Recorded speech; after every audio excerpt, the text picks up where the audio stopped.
glad to be here. Thank you very much, Paul. What a wonderful evening so far. I thank God for Jim Van Erden. I feel coming to Christ Covenant 6 years ago, I had to relearn what it meant to be a father in my household, and I did that sitting at Jim's feet, and I thank God for him and Rachel and just their influence in our lives. Jim often quotes Chesterton famously saying, "There are no shortage of wonders in the world, there's just a shortage of wonderment."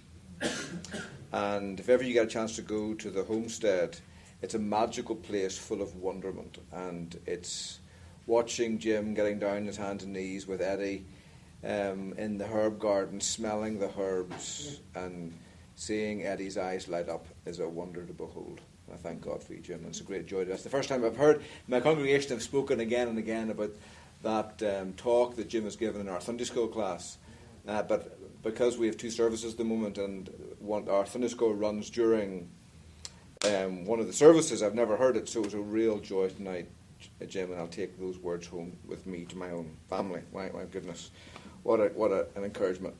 Yeah, I would just say that it's really not fair that we go after Jim, because I'm still processing what you had to say. So thank you so much for what you had to say, and I feel like much of what we might reflect on will just be an echo of what you had to say, and so my head's spinning. Yes, good stuff. Spinning too. So Jeff and Dianne, tell us a little bit about yourselves, who you are, and how you came to be married together, and so forth and so on, and the kind of the postage stamp reflection on your testimony. We met in college. I had returned from a mission trip where I actually became a Christian, but I was the missionary. Heard believe the gospel, realized my good works were junk, and came to Christ. And so I came home, and I was ready to be single for the rest of my life, and came home in August, met Jeff in September, and we became friends. And started dating later, much later, because he was dating a friend of mine. Right. Yeah. It was really neat the way our relationship formed, because we met one another, and I was a fairly happy-go-lucky guy. I was not a believer, had believing influences at different times, but we both grew up in broken homes. We had, I think it was at that time, we had parents in 4 cities, 3 states, so we had no real foundation to even understand what it meant to be in relationship, what health would look like in dating or anything else. But God chose to connect us with a group of believers in a Bible study, in a church, and through the fraternity and sorority we were a part of, and that began to grow us in our faith. I graduated, we got married, moved to Charlotte, North Carolina, and those were very formative years for us. We couldn't have told you when we moved to Charlotte what a denomination was, what theology was, what doctrine was. Those would have literally been foreign words to us. We just loved Jesus, and we knew we wanted to be in a church because that's what we were supposed to do. We were driving down the road looking for an apartment on a given weekend, because we had to make a decision that weekend. And on a Saturday, we saw a sign for a church, and it said Christ Covenant. We were in Charlotte, not Greensboro or whatever, and we thought, that's a great name. We just made a covenant. We should go to church.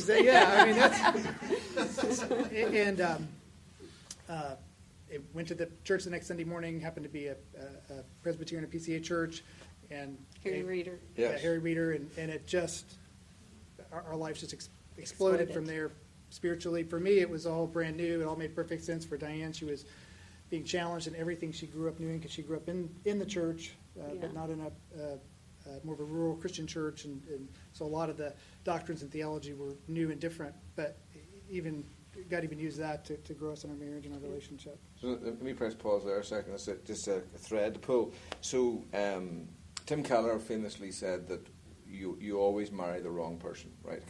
But that means we often talk about compatibility, right? And the world's answer to happy marriage is to find someone who's compatible with you. Physically compatible, sexually compatible, emotionally compatible, the whole 9 yards.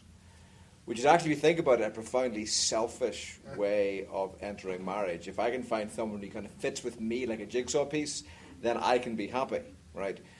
And J.R. Tolkien, when he was writing to one of his sons, I think on the verge of his marriage, and he said, and J.R. Tolkien, of course, was famously happily married to Edith, and he was reflecting with his son. He said, is it possible somewhere in the world there's someone who would be more compatible for your mother than I would be? I am.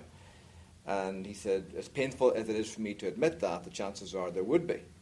And then he said, what about, for me, could there be somebody in the world even more compatible for me than your mother? And he said, chances are that somewhere in the world there probably is someone I'd be more naturally compatible with, a better fit with.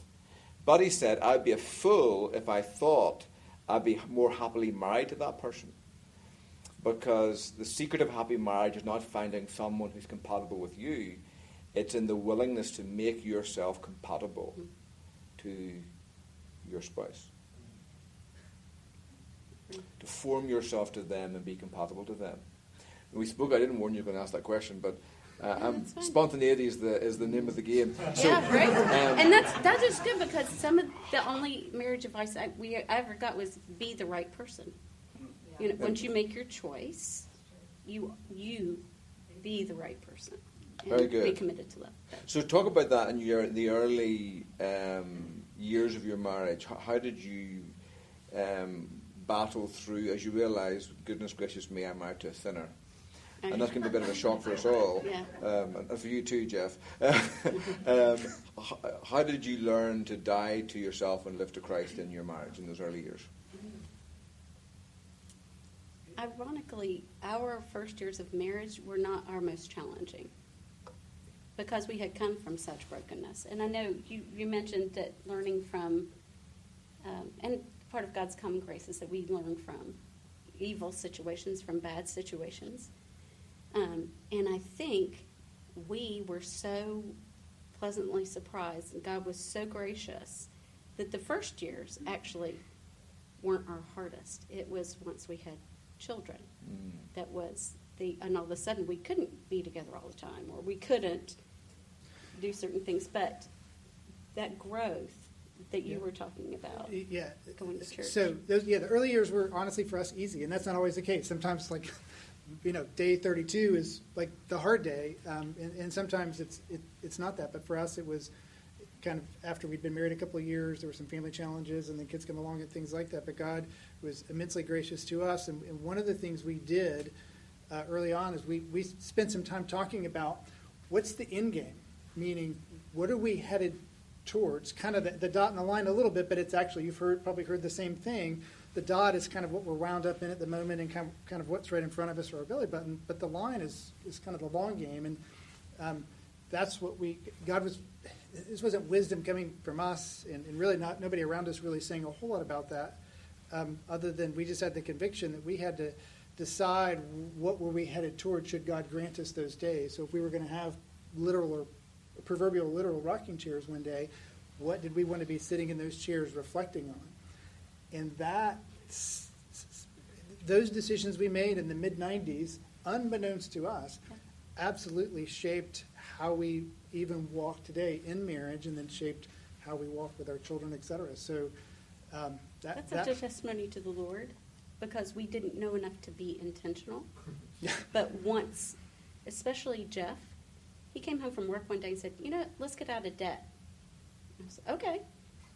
The Lord, he was so gentle and gracious for us. And he had this vision in Jeff, and Jeff said, we're going to go on these planning weekends.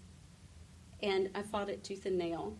But he felt it was very important that we were very clear on where we were going, how we were going to walk together in our roles, how were we going to grow in Christ, how were we going to make Christ is preeminent, how are we going to show that in our marriage and in our parenting. And there was no grand map, meaning we knew what the picture looked like, but the journey had to unfold as we went along. So please don't hear that there's some magical formula. We just knew what the picture was. We literally have pictures in our home there are 3 pictures that hang in our home that represent kind of the in-game things, and that's what we kept looking up to, and would remind us at moments what we needed to to focus on. And that, again, God was just gracious, but it made, like, if there's only one thing I would impart to a young married couple, it would be decide now what the trajectory is. Should God grant you those days? Because your days might be 3. They might be 30. They might be 30 years. But go ahead and decide, because you should be working that out right now. And those 3 pictures are, there's a horizon, which represents eternity, living in light of eternity. There's one of a couple of 2 hands being held, and Jeff actually got it for me, and it's a carving in stone, and it's a photograph of a carving in stone. And then the last one is 2 chairs and 2 teacups, because we did not know how, when we raised our kids, we were going to walk with them, but we knew what we wanted the end game to be was we get that phone call, Dad, can I just talk to you? Mom, can you pray for me about this? And we wanted that kind of relationship with each other, with God, and with our kids. Very good. Yes. Someone once said, most people overestimate what they can achieve in 1 year and underestimate what they can achieve in 20. Mm-hmm. And having that goal, because we're all deeply broken human beings. We really are. Some of us do a better job of hiding it than others, but we're all deeply broken. Nobody's got all the gifts, and no one's as put together on the inside as we seem to be at times on the outside. And that's true of pastor and pew. Deeply broken. And God is at work putting the pieces of our lives back together again, and there's tremendous power in coming and looking and saying, okay, here I am, where do I want to go? What does a fully sanctified Neil Stewart look like in X years' time? And where am I now? And how do I close the gap? Like, there's 1,000 things I could fix. But what's the one thing I need to work on today to be incrementally better? And having a purpose, and that's really hard, because I'm very distractible by nature, but keeping that, what one thing do I need that would make the biggest difference in my life now and my family? So I'm thinking about the other focus. When I think about my own marriage, in the years when my marriage has been least healthy, my focus has been on me, right? The empty space in me. How does my wife, when she respects me, I feel like more of a man, I feel better about myself, right? Mm-hmm. And vice versa, when Catherine feels that I love her, then she feels better about herself. And we can enter a relationship in a very selfish sense, where we it's all about me and what am I getting from the other person, whereas it's, in a healthy relationship, the focus is off me and how can I serve the other person. So I heard Jordan Peterson recently speaking about this, where he was talking about social anxiety. Very few people walk into a room of strange people and don't feel anxious, right? Some people are very gifted that way, but most of us feel a certain amount of social anxiety, right? And social anxiety makes us very self-centered. You're talking to somebody and you think, what do they think of me? So you think in school, you go and talk to the cheerleader and you think, oh, does she like me? She's really cute. I'm a dweeb. And it's all, those are very selfish thoughts, right? But Jordan Peterson said the key is your only job in those conversations is not to think about what does that person think of me. Your only job is to help that person feel comfortable, to make them feel ease. Put them at ease, put them at rest, to show interest and love in them and concern for them.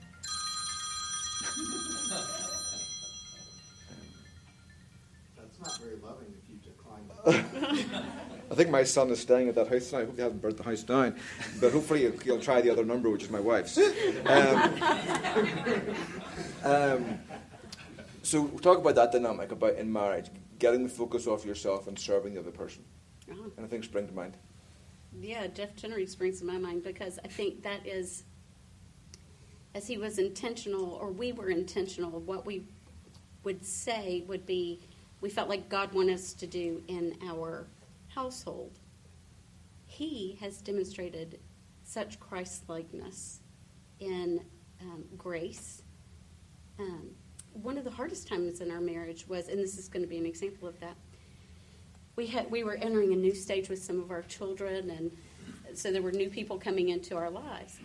And something we hadn't realized before, our personalities are different.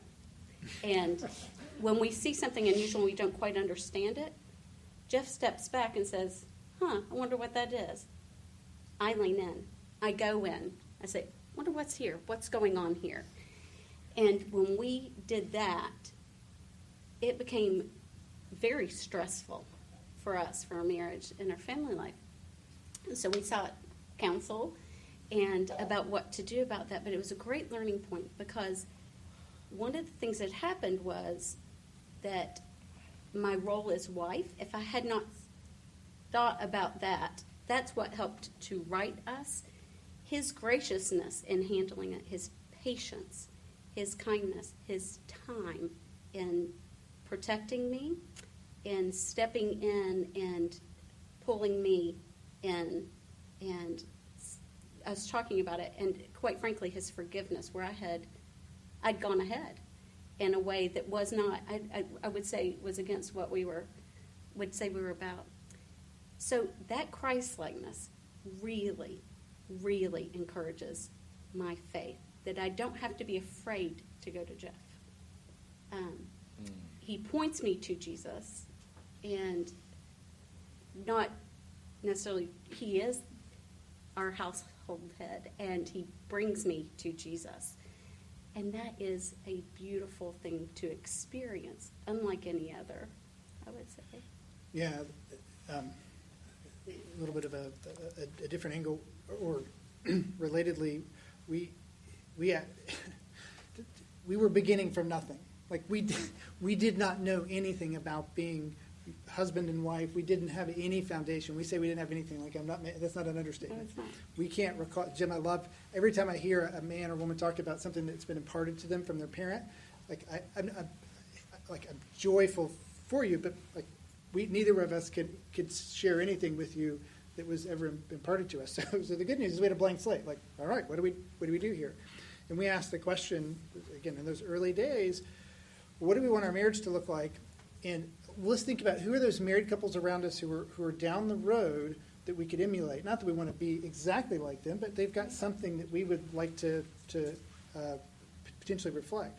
We couldn't name 5 couples, and we were involved in a pretty good church at that time and whatnot. And not that there weren't a lot of married couples and things like that, but the ones that had, when you're 65 or 70, or intimacy. Like I didn't want to get married to just coexist with this person, but we wanted for our marriage to grow into that. And the holding hands picture was born out of that, because you've all seen the scene or a picture of an old couple holding hands, or you've been behind them walking somewhere. And what do you immediately think when you see that 75, 80-year-old couple just holding hands walking along? There's something there. Goals. Yeah, there's an imperfect. Obviously, clearly their lives are imperfect, we're fallen, but there's something that is gluing them together, and so we aspire toward that, and so we've always worked to be intentional on getting to kind of the how do you focus on your spouse in a healthy and right way. I think one of the things that helped us to do and helped me to do is to continue to pursue her, and I mean that in a, we were in our dating years in college, and if she had said, let's say I was ready to go to bed and I'm tired and I've got exams the next day or whatever, and if she had called and said, hey, you want to meet for coffee? It's almost 11:30, or you want to go, like, what are you doing? Nothing. I'll be right there. Like, I'm there. Well, what happens if 20 years later we're in marriage, and not that this has ever happened. It's 11:30 or 12 at night, and can we talk? We need to talk and have a conversation. I got to get up in the morning. Never a good time. Yeah, right. Yeah, the kids are going to, somebody's going to wake up tonight, right, and wake us up tonight. I got to get up in the morning because I have a meeting at 8 o'clock, and I'm already exhausted and tired. And so what do I do in that moment? And that's where those pictures have been very helpful. But obviously the Holy Spirit isn't working us, helping to sanctify us, but it's just working to pivot toward her and her needs, keeping that larger picture in mind. And I forget, please, it's an ongoing, a daily process of sanctification to be the husband that the Lord has called me to be to her, but just recognizing there has to be a pursuit, and you've got to be intentional about that, or Jim talked, I mean, everything Jim said, I'm like, yes, yes, yes. The worldliness will kind of grind you down if you're not catechizing yourself with those things that matter. And so I think that's one of the things that's been helpful to us is surrounding ourselves and allowing the inputs that helped us to have the right focus. Well, something you've said too before, that's Christ-likeness. And that loving your wife as Christ loved the church and gave himself up for her. That is a hard and a daily thing to do. And it takes, Jeff used to talk about Montana Rice principle, a long time ago, 49ers. Joe Montana quarterback, Jerry Rice the receiver, right? Long time ago, right? But here's the thing, we fall forward. So, Jeff's the quarterback and the receiver, and we just keep pushing down the field, and it's a daily thing. With our eyes on the goal, our eyes on Christ. And when he does, and when I can, and when the Holy Spirit continues to be so gracious, we experience Christ's likeness. In other words, loving me like Christ loved the church. And even in our children. There was an article recently, and the woman said, we need to be Jesus to our children. And that, I tried that for a little while, and it about killed me. Because I can't be Jesus. And it was very painful. I felt defeated, and I ended up sinning against my children more because I was trying to do that. But instead to say, come see the man. Come see the man. And where we repent. Yes, we walk in holiness, but when we don't, and when we can't, we repent, and that's part of that life of beauty and truth and all those things that we go and say, Jesus is not like this. Let's go to him together. And one of the biggest compliments and again, I think Jeff just has led this in our household. Our 25-year-old daughter said to me, she said, I am amazed at how much you've grown, Mom.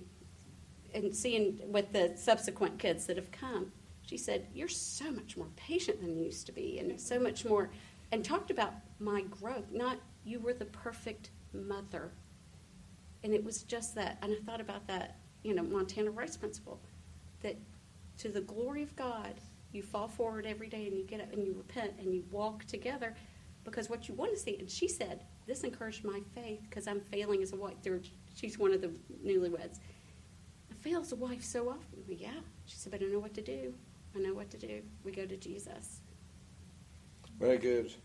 One of the things, it's a beautiful picture of love and respect as I listen to you talk, because it's the famous cliche that men want respect and women want love, right? Mm-hmm. And respect, what is respect? It's more than just being your wife calling you sir. It's the way your wife looks at you, right? It's like whenever my boys were like 10 or 11, and Hannah, he's now 26, but when she would bring her teenage friends over, they'd go and try and climb the highest tree, right, in the garden, or lift the biggest rock. And the reason is because boys have this instinct, they want to be seen as strong, as leaders, as a man who makes a difference, who can be trusted, right?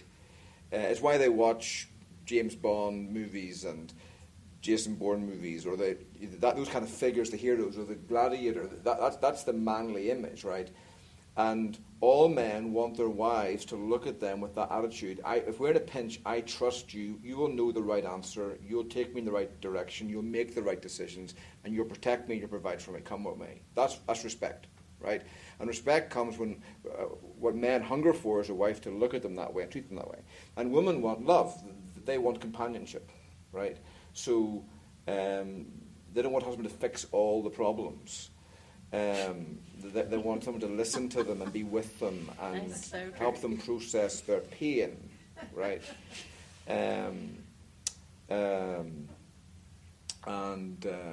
Yes. So, but when I see a marriage has gone, one of the common signs of a marriage in trouble is that the man feels totally disrespected and the wife feels totally unloved, and they're stuck, right? Now, the man's got it, if you're in that situation, and we all find ourselves in that situation one time or the other, right?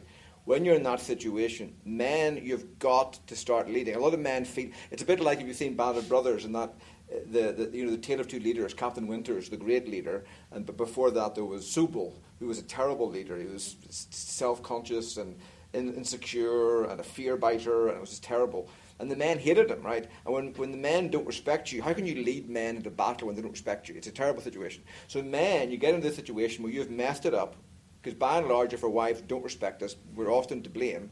Our wives don't respect us, and we think, and we sort of feel, I can't lead unless she respects, and you get stuck in this awful eddy in a rapid where you're stuck in this whirlpool. I can't lead unless she respects me. And the only way out of that is if you and I, by the grace of God, find a way to lead in a way that commands respect.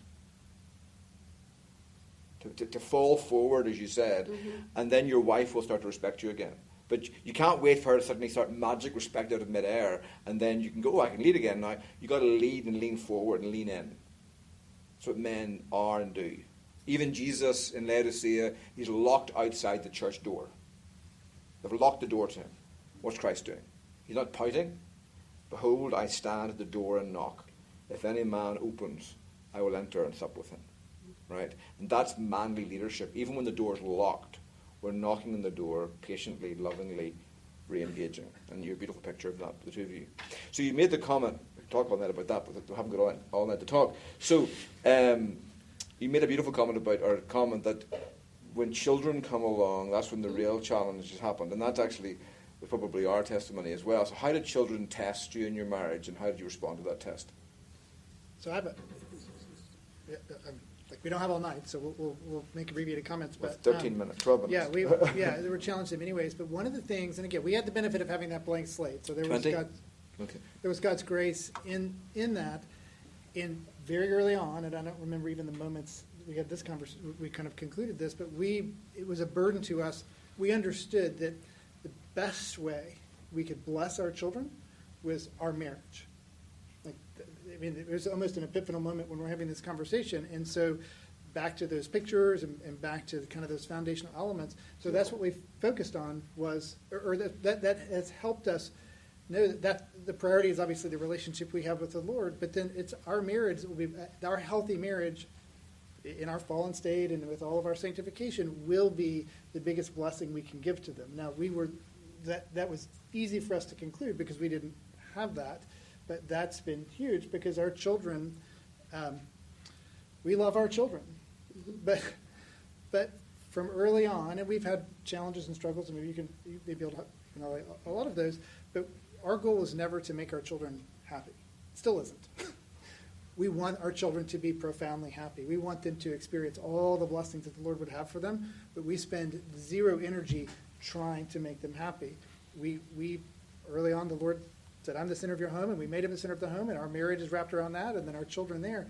And that's been of huge benefit and blessing and helped us navigate through tough seasons. And dying to yourself. I mean, I think that's what the children coming did too, and I think especially as moms, we feel this pull for our children where they can be tiny tyrants. And as Lottie Bachman once said, vipers in diapers, where it's just like, because we feel this, we're the caretakers.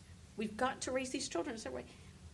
And to say that we're going to concentrate on our marriage, because they will take up all of our time. They will take up all of our energy. And we still have to fight that to say, no, it might feel like I've got to be there for them, but really, it's like, no, you know what, tonight, we're going to be together. We're going on a date. It's going to be, you're going to be here, and it's fine, and this is good. This is right and good. So we're loving them well, but we're not acquiescing to them. And I think that also comes from when you look, you're talking about these eddies, and I thought, what do we need? And I did that. We got to look. The Lord is for us, and we can never forget that. His ways are not our ways, but they are good, higher ways.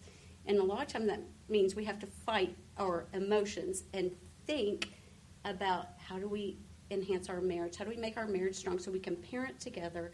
Because we're going to be better parents when we're united. Not that we're the same, we're different. And the same authority that God gave men as head of the household, which is such a controversial thing to say. It is such a but when we understand that, comes from a loving God who ordered the universe, who gave his son for us so that we can be forgiven, walk in new obedience. And when we look at our children that way too, am I a good mom? Quite frankly, no. Am I the best mom? Absolutely not. Am I the mom that God gave Claire, Ella Grace, Ethan Noble, David, Ethan, Evan, and Lucy? Yes. Yes. Actually, we can take Claire and Ella Grace off that list. But yes, and that's why I've got to do that, because that's why I need to respect my husband, because God said so. That's why he needs to love me as Christ loved the church, because God said so. That's why we need to discipline our children lovingly, but beyond what feels good and beyond when we're tired, not with the hope that they'll grow up and do certain things, because we cannot control it, and we do not know what is going to happen. And no time is wasted given to the Lord. Amen. That's really good. Follow that, Jeff. Yeah.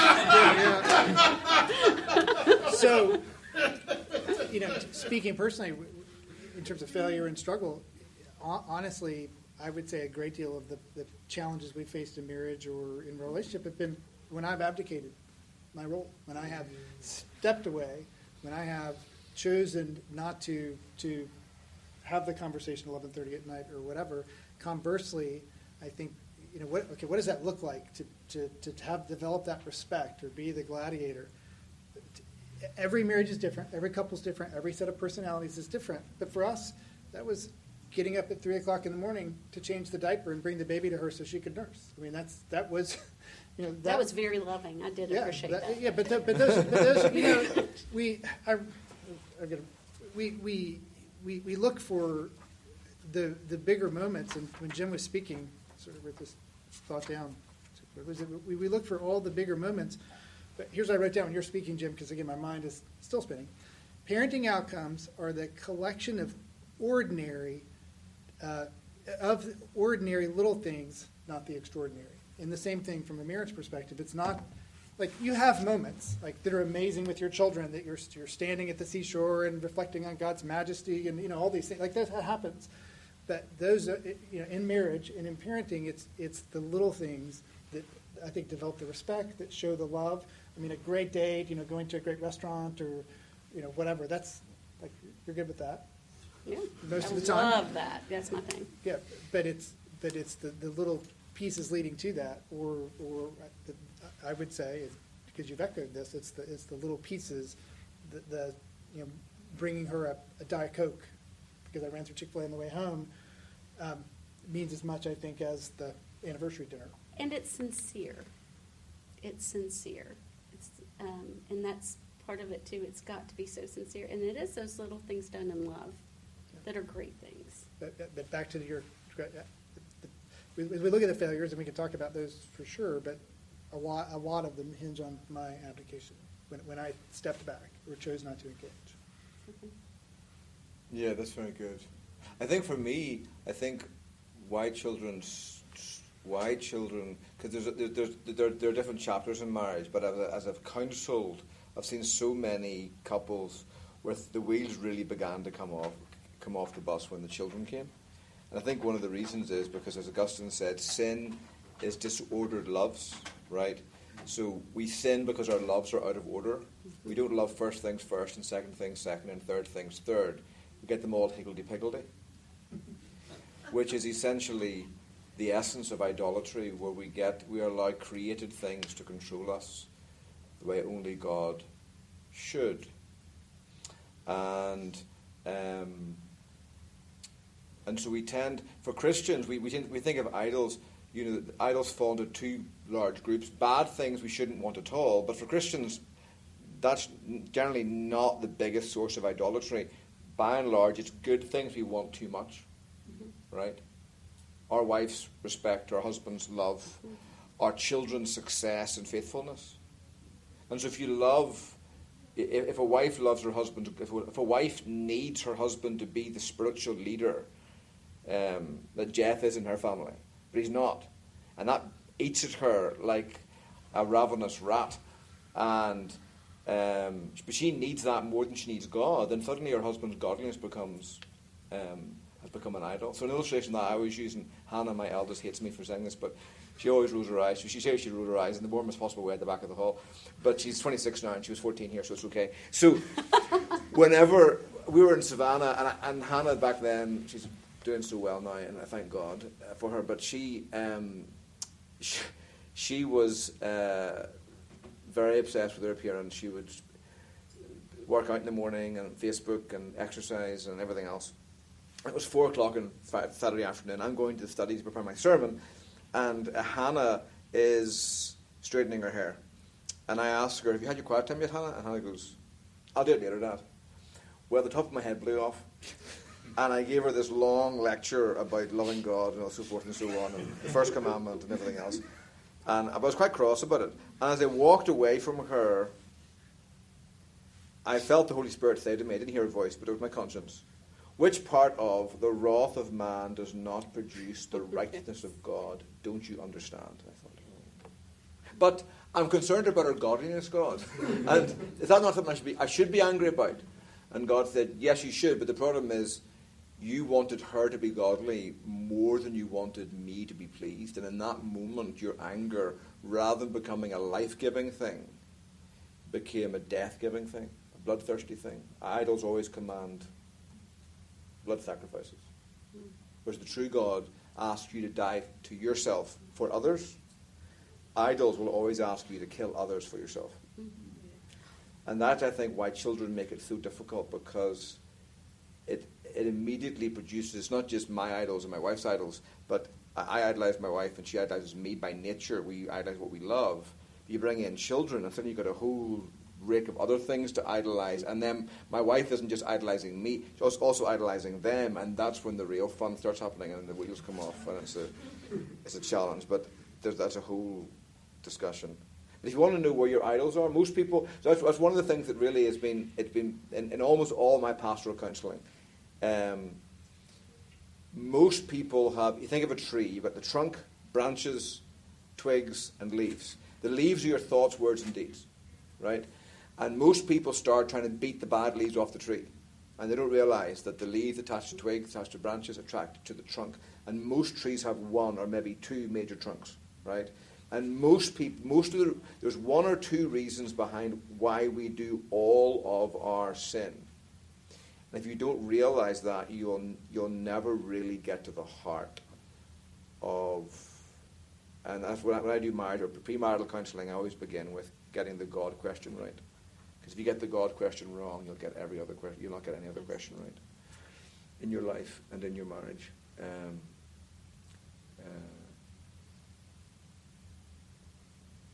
There's more we could say there, but we'll stop. So, how are we doing time-wise, Paul?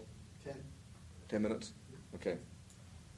So, talk about some of the distinctive challenges. So, as our culture degrades, our children live in that culture.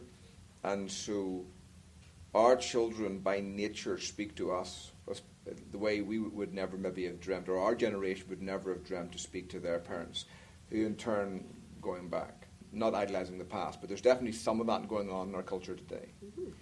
How have you responded to that challenge and sought to protect your children from it and rein them back in from it whenever it's taken over in them? Mm-hmm. So something that makes me think of that is that obviously we're talking about our sin, the world, and the devil, but it's also, if you want to look on the bright side, the Bible told us this is going to happen. It tells us this is going to happen increasingly more. So I can be a little feisty, is what Lucy calls it, feisty. But I was like, see, you're just proving the Bible true, but I just want to point this out that you're being rebellious or whatever. But the Bible's true. You can trust it. Isn't that wonderful? But the thing is, too, Jeff, and I'm going to say this because I don't know many people here, the Lord is so gracious, but something else that Jeff has taught me is you're going to service what you sell. And so when the children are little and you're acquiescing to them, etc., you cannot just turn that off one day. That is not going to happen. So if you get and again, just if you get your young child a phone, it is very hard to take that away. When you give your child a phone, you need to, it's not that that's wrong necessarily, but you need to realize what you are doing and being informed and setting those expectations, because it's not just Susie has it, okay, good, you can have it. Poor parenting is easy. Very good. If you think through things and say, would you give your child a chainsaw without teaching them to use it, without having the guards, without them having the right things? And again, Jeff made this analogy for me, and that's hard. So there have been ways that we have gone against culture simply because it's easier to say no to the phone than take the phone away. So one of the things we decided on one of our planning weekends is our children have a phone when they can pay for it. And that means they pay for it and they get their, they play for the plan, the whole deal. So what does that look like? You know, it's like, well, we have a family phone. It's the flip phone, and it lives in the basket in the dining room. And if you're going somewhere, it's the family phone, just like you used to have a family car, if you think about it that way. And so you can take the phone with you and use it, but everybody else can too, so they'll know where you've been, you know, those kinds of things. And that's been extremely, extremely helpful. Yeah, I think the key is, so just like our kids are growing up in this world, there's technology, they're going to have screens and all that stuff. And just, you know, we use tablets and things like that in our schooling and all that. So it's a reality. But I was sitting, this was many years ago, and sitting with a bunch of dads in a room. We were, I forget why we were gathered together, and by 7 or 8 other guys, and they all had teenage children, and they were, and I had the benefit of being a younger dad, and they were all just lamenting just the stuff that all the challenges, and all the conversation was coming back to the interaction with social media devices and things like that. And I said I said it out loud, like, well, who's paying for these devices? Like, I was thinking, like, well, who's getting them the phones and who's paying for this? And this is what helped us kind of shape our thinking. They all were, because they hadn't really given thought to, okay, where are we headed here? So I think you just have to. So this is a sliver of an example. We're down a rabbit trail a little bit, but backing up. You just have to think through the implications of things in this world, and I think you have to be unified in marriage, kind of going back to that theme, to be able to navigate. And so you have to be willing to be countercultural. I mean, we live in a post-Christian society now, so actually in some ways I think it's easier now than it was 20 or 30 years ago, because it's pretty black and white. Like, you don't have, it's not, everything's not as benign as it used to be, or seemingly as benign as it used to be. It's more black and white. So I think it's imperative to be on the same page. Yes. We sometimes say we're the brick wall, and we work hard to be a brick wall together, so that when one of the kids runs into her, and then they would maybe come over to me and make a little headway, that they're running into the same thing. Same team. Yeah, same team. Yeah, to have that oneness. And we'll say to our kids, and we've said this many times, we just said it last week, like, well, my friends have, XYZ, or my friends do XYZ, or whatever. Like, yeah, just tell them your parents, you're not able to do that. You don't have that because your parents are weird like that. Just tell them that. Like, we're very happy to be the scapegoats. Like, we're not trying to be the popular parents. Because they can't handle that very well. And, yeah, it's two other things we did. We never had sleepovers, like where our kids went somewhere else, unless it was a family affair, like we were going out of town and people went. But the reason we did that, we were too tired to say yes, no, and explain and work all the drama with parents and things like that. So we just said we don't do sleepovers. And that ended up working well for us, honestly. And another thing we decided to do was with dating, is to help our children by being purposeful. And so anybody who wanted to date our daughters would come and talk to Jeff in particular. And Jeff would go through certain questions. Well, as we did that, it was helpful, number one, in that initial weeding out, real easy, because some people don't want to come and talk. And if they're willing to, you got to, say, good for you. Jeff used to ask about pornography with them, and he changed the question because pornography is so prevalent now. That isn't a disqualifier, except, here's the way he framed it, and I thought this was brilliant and beautiful. He said, what are you doing about your access to pornography? What personal steps are you doing before you engage with our daughter, because it is so prevalent. And so the gentleman who say, I do this or that kind of thing, Jeff is not their accountability partner, but he said, if you need help figuring out how to do that, let me know when you find that help, and we can talk about you taking out my daughter, because it is such a destructive thing in marriages, too, and that's where those things were going. Yeah, and the sad thing is, in regards to that, and please here, we're, as Paul knows, Paul can come back up here and talk about our failures and our kids dating and things we would do different and all that stuff. So we are in many ways the blind leading the blind when it comes to that, but God's just been gracious to us. But there wasn't a young man that I didn't talk to who hadn't had exposure to pornography, so we had to reframe it. And here, the sad part was, which gave me some encouragement to continue to step in at least half the cases, I was the first person in their life to actually have asked them or engaged them around the issue. Wow. And these are young men with families and siblings and things like that. That half the time, that was the reality. Because it was so taboo. Yeah. Right, but it's helpful for our sons, too, because we said, before you look at things, you want to be careful if you need help with this, because some man may ask you that isn't your dad, about, care about that, because we care about generations. We care about the long view, which is so good. And that gives hope, that gives help. And, again, being a cheerleader, but not the yes/no person or the, Yeah. Last, I would say, we got okay early on with letting our kids fail. And it's Stephen, I think about even some of our conversations, Stephen encouraging me in that, because it's one thing to say it, it's another thing to live in it. But Stephen, sharing life together for many years, talking about some of those realities. But I think that's something we're afraid to let them fail when they're young, afraid to let them fall down, and when they're older, afraid to not let it hit the fan. And you have to, and you want it to happen when they're in those teenage years, not when they're 25 and 35, because it's so painful. So let them fall forward. Yeah.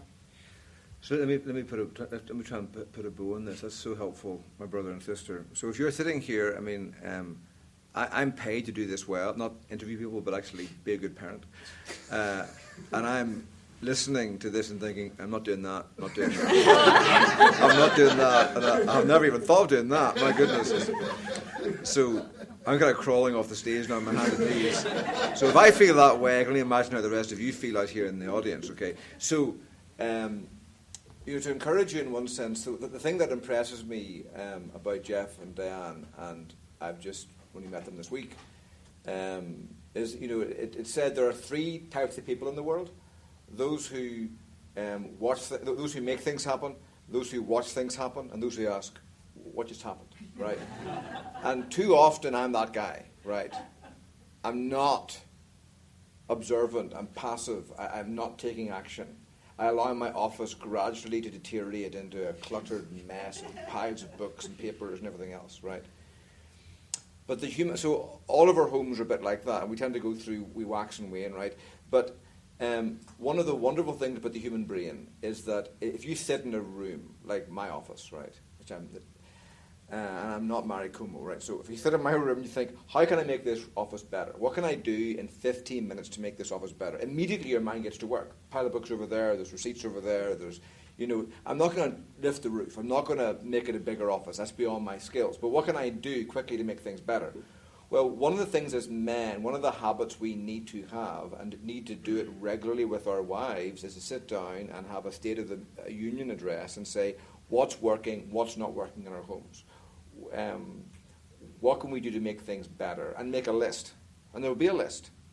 And your list won't be my list list won't be your list, and vice versa yourselves, right? We're all in a state of process. But looking at that list, attacking it meaningfully, and take the low-hanging fruit. What can I do better? Like for me, one of mine at the moment is, my family devotions are a bit scattered. I'll do verses here and there, and tonight, listen to Jim.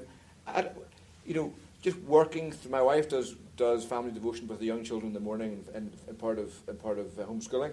In the evening, what a time just to go through the Shorter Catechism or the Heidelberg Catechism, and just taking a question a week or every couple of days and just working through it, asking questions, and probing the depths of it. But just go out of here and think, okay, what's not working? And what can I do? So don't be discouraged, men. So often we just feel as if we're failing in so many different areas, and we just think, oh, I don't even know where to start. Make a list. What's not working? What can we do better on? On that list, which would make the biggest difference to my home, my marriage, and make that your thing. Put it on a whiteboard in your bedroom, on the fridge, on a sticky in your...